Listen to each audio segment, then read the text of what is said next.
안녕하세요. 며칠 전 삼성 파운드리 포럼 2021이 열렸었습니다. 이 행사에서 삼성전자는 3나노 GAA 공정기술에 대한 현황과 향후 공정개발에 대한 로드맵을 발표했습니다. 또한 신기술이 적용된 17나노 핀팩 공정에 대한 발표도 있었죠. 이 행사에서 삼성전자는 3나노 등 선단 공정에 대한 지속적인 기술 개발과 과감한 투자를 통해 기술 리더십을 확보할 뿐만 아니라 기존 레거시 공정에서도 신기술 개발 등을 통해서 차별화된 기술 역량을 키워나가겠다라고 밝혔습니다. 삼성전자 파운드리 포럼 2021에서 삼성전자는 2022년 상반기에 3나노 GAA 1세대 양산을 계획 중이다 라고 밝혔습니다. 만약 삼성의 로드맵대로 2022년 상반기에 3나노 반도체의 양산이 실제로 이루어진다라고 하면 대만의 언론을 통해서 공개된 TSMC의 3나노 양산 일정보다 훨씬 더 빠른 속도로 3나노 양산을 이룰 수 있을 것으로 보입니다. TSMC는 2022년 2월부터 3나노 공정 생산 라인을 가동하기 시작해서 7월부터는 3나노 기술이 적용된 인텔 CPU와 GPU 생산에 들어가겠다라고 밝힌 바가 있기 때문이죠. 3나노와 관련해서 삼성의 공정 로드맵을 더 자세히 알아보면 2022년 상반기에 3나노 1세대 공정 양산에 들어가고요. 그리고 이후에 2023년 3나노 2세대 GAA 공정 양산에 들어갈 예정입니다. 2025년도에는 2나노 GAA 공정 양산에 들어갈 것으로 보이죠. 이렇게 되면 TSMC보다 약 반보 정도 빠른 공정 기술을 확보하게 되는 셈이 됩니다. 이렇게 고무적인 결과가 나오자 일부 유튜브 채널과 언론사에서는 다시 삼성 3나노 띄우기에 들어가는 모양새입니다. 하지만 이러한 소식이 장밋빛 미래만 가득할 것이라고 과연 바라볼 수 있는 것일까요? 저는 고객사 입장과 파운드리 캐펙스 입장에서 과연 삼성의 3나노 선점이 파운드리 추격의 발판으로 이어질 것인가에 대한 나름의 이야기를 풀어보려고 합니다. 우리가 첫 번째로 살펴보아야 될 것은 팹리스, 그러니까 파운드리의 고객사들이 3나노에서 실익을 찾지 못하고 있다라고 하는 것입니다.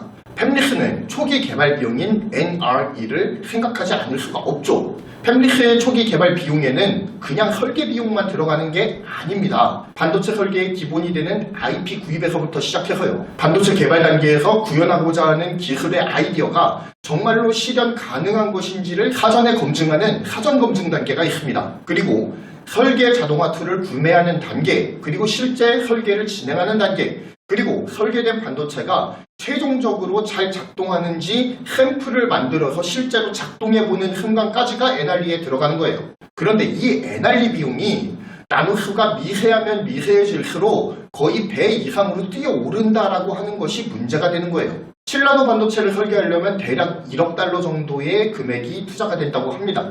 그런데 5나노대로 올라서게 되면 이것이 배가가 돼 거의 2억 달러가 들어간다고 하더라고요. 여기에서 한 걸음 더 나아가서 현재 반도체 미세 공정의 정점으로 여겨지는 3나노로 이행하게 되면 그 설계 비용이 기하급수적으로 늘어나서 거의 6억 달러 정도의 수준까지 치솟게 된다라고 하는 데에 문제가 있는 거죠. 즉, 팹리스 입장에서는 무조건 나노스를 줄여서 설계하기보다는 자사에서 들어가는 NRE를 효과적으로 상쇄하고 실질적인 수익 구간으로 효과적으로 진입할 수 있는 나노대의 반도체를 설계한다라는 거죠. 무조건 선단 공정이 개발이 되었다고 그 나노대의 반도체를 무작정 설계하지는 않는다라는 이야기입니다. 게다가 3나노는 아직까지 시작 단계예요. 3나노 단계의 칩을 설계하기 시작한 팹리스들이 아직 미미하다는 것도 하나의 맹점입니다. 기껏해야 애플, 퀄컴, 삼성, 인텔 정도예요.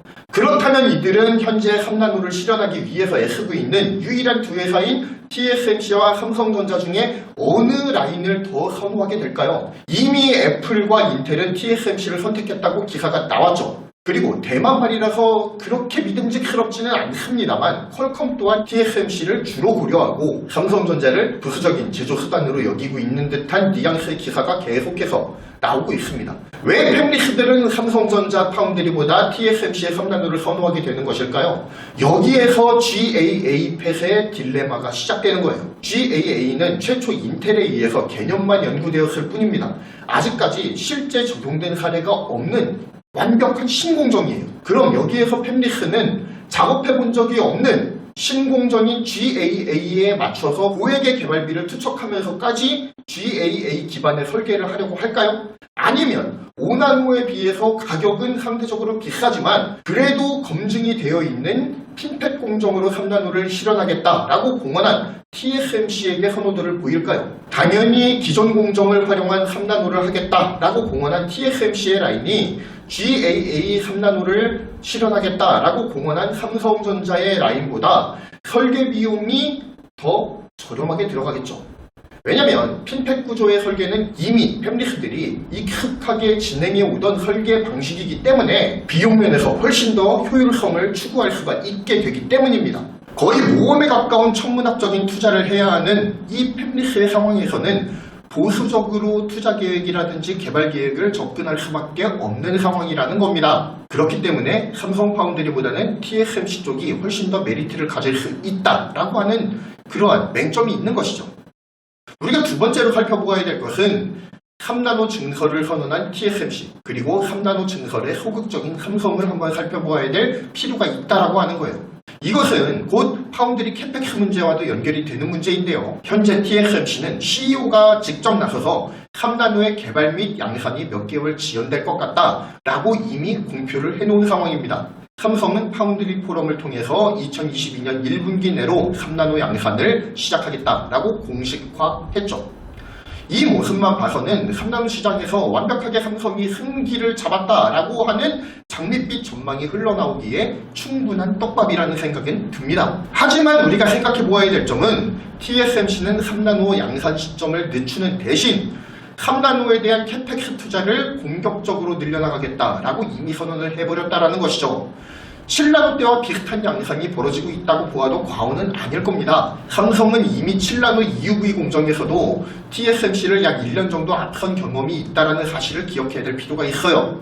당시 언론과 유튜브에서는 어떤 논조가 유행했었죠? 이제는 삼성이 첨단 공정 반도체를 대거 수주함을 통해서 파운드리에서 TSMC를 추격하는 발판이 7나노 EUV 공정이 될 것이다 라고 단언을 했었습니다. 물론 저도 그렇게 말했습니다. 하지만 결과는 어떻습니까?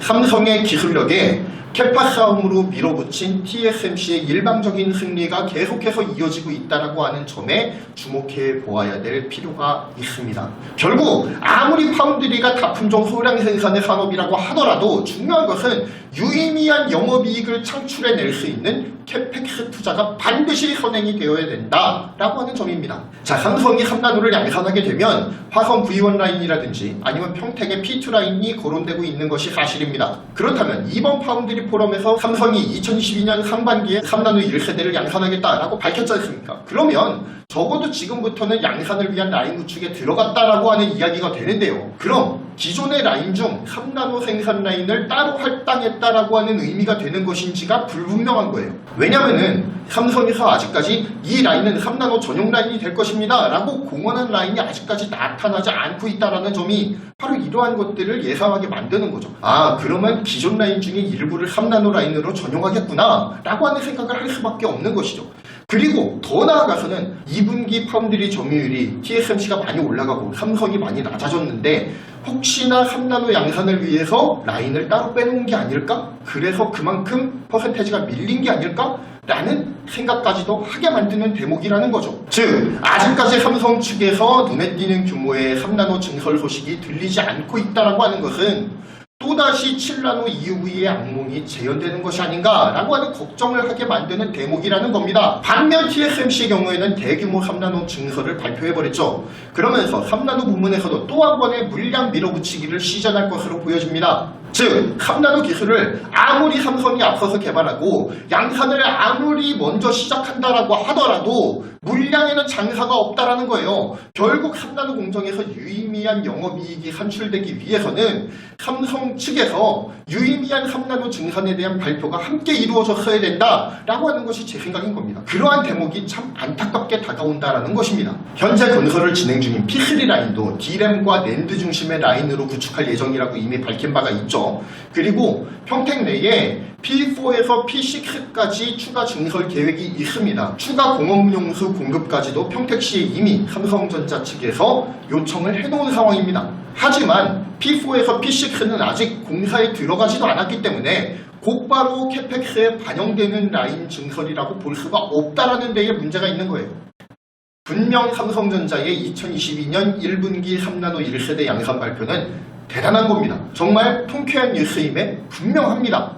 그걸 부정하고자 하는 바가 아닙니다. 또한 3나노 2세대를 2023년도에 양산을 하고 2나노 1세대를 2025년에 양산을 하겠다라고 하는 이 로드맵들은 굉장히 고무적인 공정혁신이라고 생각을 하고요. TSMC보다 한 반발 정도 앞서 있다고 보시면 됩니다. 굉장히 대단한 거예요. 다만 공정개발 스피드에 의의를 두는 것도 중요하지만 그것보다 더 중요한 거는 유의미한 영업이익을 만들어낼 수 있는 캐펙스 투자가 함께 이루어져야 된다라고 하는 것이 저희 입장인 것이죠. 그래서 정말 3나노 이상의 공정에서는 TSMC를 뛰어넘었다라고 하는 확실한 비교 우위를 확보해 주기를 바라는 것이 저의 바람인 것이죠. 삼성을 욕하고자 하는 영상이 아니라는 점을 이렇게 어필을 해보면서 오늘의 영상을 마치도록 하겠습니다. 감사합니다. 경제를 말하다였고요. 구독, 좋아요, 알림 설정 부탁드리겠습니다. 감사합니다.